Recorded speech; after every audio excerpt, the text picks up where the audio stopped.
আসসালামু আলাইকুম। আজকের ভিডিওটা বিশেষ ভিডিও হতে যাচ্ছে।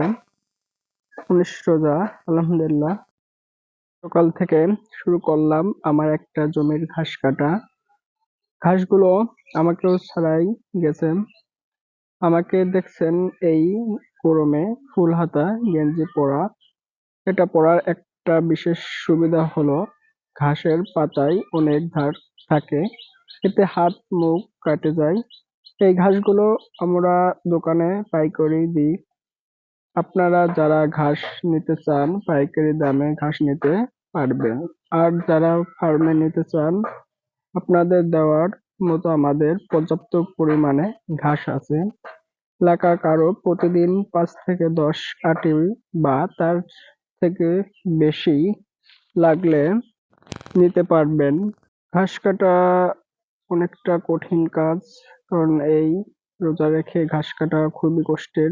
তারপরে ঘাসগুলো কাটা হয়, তারপরে এগুলো এভাবে আটি বেঁধে তারপর আমাদের দোকানের জন্য বা যাদের দেওয়া হয় রাস্তা পর্যন্ত উঠায় দিতে হয়। আমাদের ঘাসগুলো অনেকদিন বয়স হয়ে গেছে, এর জন্য নিচের গুলো শুকায় গেছে।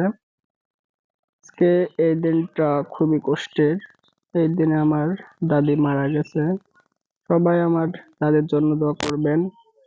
আজ আমাদের ইফতারি আয়োজন করা হয়েছে আলহামদুলিল্লাহ। রান্না অনেক সুন্দর হয়েছে।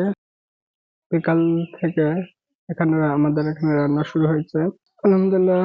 রান্না প্রায় শেষের দিক।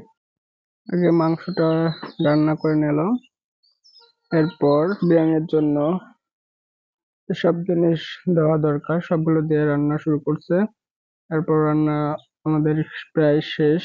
এটা রান্না কমপ্লিট।